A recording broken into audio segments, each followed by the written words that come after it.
When Victor Gyokeres signed for Arsenal, it felt like the final piece of a carefully constructed puzzle. For several seasons, Mikel Arteta had built one of the most coherent and well-drilled teams in Europe. Arsenal were dominant in possession, aggressive in pressing, and creative in wide areas. The only thing many people believed they were missing was a truly ruthless number 9. Someone who could turn control into trophies. Someone who could decide tight matches. Someone who could score when it mattered most. Gyokeres seemed like the perfect answer. Only a year earlier, he had been one of the most feared strikers in world football.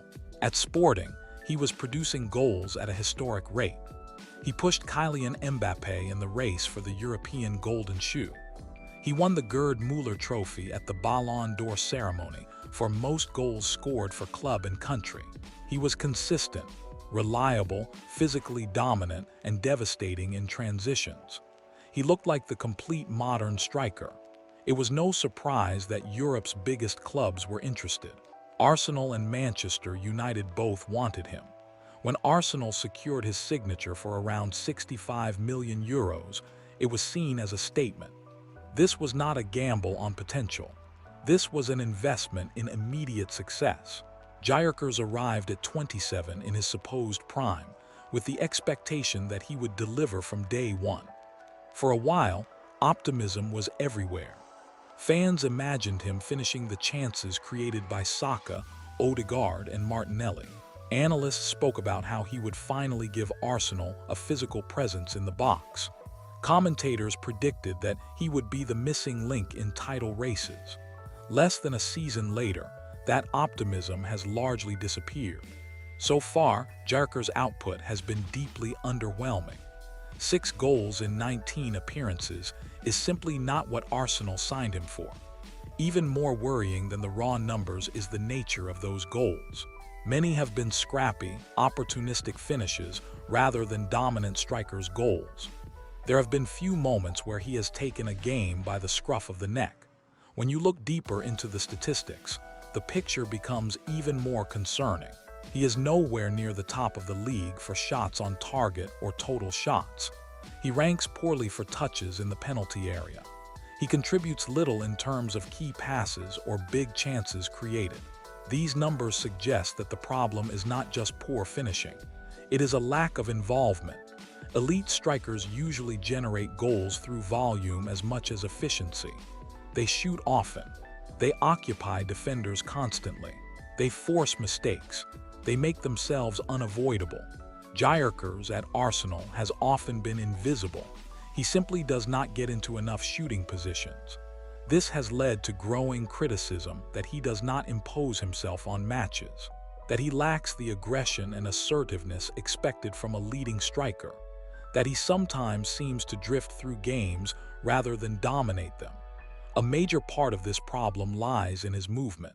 Against most opponents, Arsenal face deep and compact defensive blocks. Teams sit back, protect the box, and dare Arsenal to break them down. In these situations, a striker's intelligence inside the penalty area becomes crucial. Timing, anticipation, and spatial awareness are everything. Yet Gyokeres often struggles in these moments. He is slow to attack central zones. He rarely anticipates cutbacks early. He finds it difficult to create separation from defenders. He does not consistently make decoy runs that open space for others. Instead, he frequently waits for the ball to arrive rather than actively searching for it. This reactive approach makes life much harder for his teammates. Midfielders and wingers hesitate because they do not see clear targets. Crosses are delayed. Passes are recycled. Attacks lose momentum. Interestingly, when Arsenal have used midfielders in advanced roles, the attack has sometimes looked more fluid. Mikel Merino, when deployed centrally, has often provided better movement and unpredictability. In a relatively small number of matches, he was involved in more goals than Gyokeres managed in nearly twice as many appearances. That comparison has been damaging to Gyokeres' reputation because it suggests that Arsenal can function more effectively without a traditional striker. Another issue is his limited link-up play.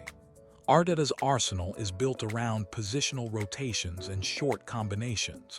The forwards are expected to drop between the lines, connect play, and help create overloads. Gabriel Jesus and Kai Havertz fit this model well. They are comfortable receiving with their back to goal, combining quickly and creating space for others. Gyokeres struggles in this environment. He is not a natural facilitator. He rarely plays the final pass. He does not consistently draw defenders out of position. His contribution to creative phases is minimal. Even compared to players who are known primarily as goal scorers, his chance creation is low. When he is not scoring, he offers very little compensation in other areas. That makes him highly dependent on service. If the team is not creating perfect chances, he often fades out of the game. One of the most surprising aspects of his time at Arsenal has been his lack of physical dominance. On paper, Gyokeres looks like the ideal Premier League striker. He is tall, powerful, and well-built. At Sporting, he often bullied defenders and used his strength to create advantages. Many expected him to thrive in England. Instead, he has struggled. His duel success rates are mediocre. He loses a significant number of ground and aerial battles. He is often pushed away from dangerous areas. He struggles to hold the ball under pressure. He rarely acts as a reliable outlet when Arsenal are under stress. In a league where defenders are both physically strong and tactically disciplined, this weakness becomes very visible. Without physical dominance, his value as a target man is limited. All of these individual problems are closely connected to a larger tactical issue. At Sporting, Gyokeres played in a system that was perfectly designed for him. The team attacked quickly. They played early vertical passes. They exploited space in wide channels. They allowed him to drift left. They repeated attacking patterns that put him in familiar situations.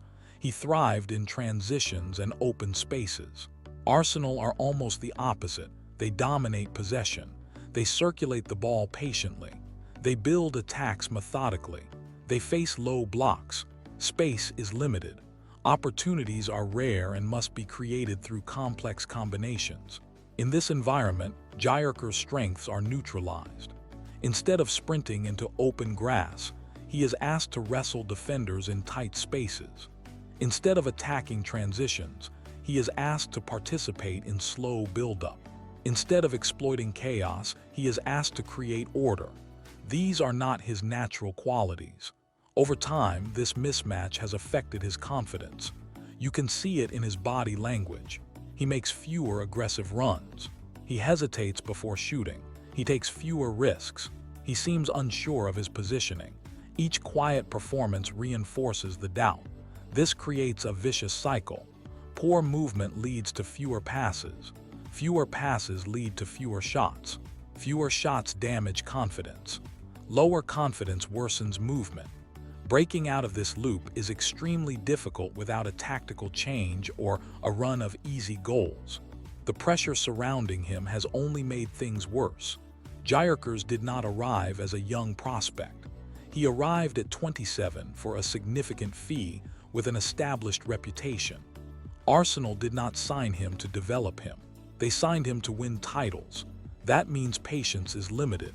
Every missed chance is magnified. Every quiet game is analyzed. Every comparison with alternatives becomes harsher. In a team that is close to winning major trophies, the margin for error is tiny. Interestingly, one of the usual explanations for struggling forwards does not really apply here. Gyokeres has already played in England before. He spent time at Swansea and Coventry. He knows the culture, the tempo, and the physicality. This is not a case of someone being overwhelmed by the Premier League. The issue is not England. It is Arsenal. More specifically, Arsenal's system. His struggles also highlight how unpredictable striker adaptation can be. Some players move leagues and thrive immediately. Others dominate in one environment and struggle in another. Context matters enormously. Gyokeres is not the first striker to suffer from this, and he will not be the last. At the moment, his place in the team is under serious threat. Many observers believe Arsenal function better with Gabriel Jesus, Kai Havertz, Leandro Trossard, or even false nine systems. These players offer more movement, more link-up, and more fluidity, even if they do not have Gyokeres' historical scoring record. Arteta faces a difficult choice. Stick with a struggling striker in the hope that he finds form, or prioritize team cohesion and rhythm. So where does this leave Victor Gyokeres? Taken together, his struggles come from multiple connected factors. His shot volume is low. His movement in the box is ineffective. His link-up play is limited. His physical dominance has not translated. His style clashes with Arsenal's approach. His confidence has declined. The expectations placed on him are enormous. None of this means he is a bad player. His record at Sporting proves that he can be elite in the right environment. His qualities have not disappeared overnight. But football is about fit as much as talent, and so far, Arsenal has not been the right fit for him. Looking ahead, his future at the club depends on change. Either Arsenal adapt their attacking structure to create more transitional moments and earlier vertical passes, or Gyokeres significantly improves his movement, anticipation, and link-up play. Ideally, both things happen. If neither does, his signing risks being remembered as a classic example of how a world-class performer in one system can become an average player in another. Right now, he stands at a crossroads. He can reinvent himself within Arteta's framework, rediscover his confidence, and become the striker Arsenal hoped for. Or he can become another cautionary tale about the importance of tactical fit in elite football. The next season may decide which story is written. Alright guys, that's it for today's video. Leave in the comments what would you like me to talk about on the next video. If you enjoyed it, make sure to hit that like button and subscribe for more. Turn on the notification bell so you'll never miss an upload. I'll see you in the next one.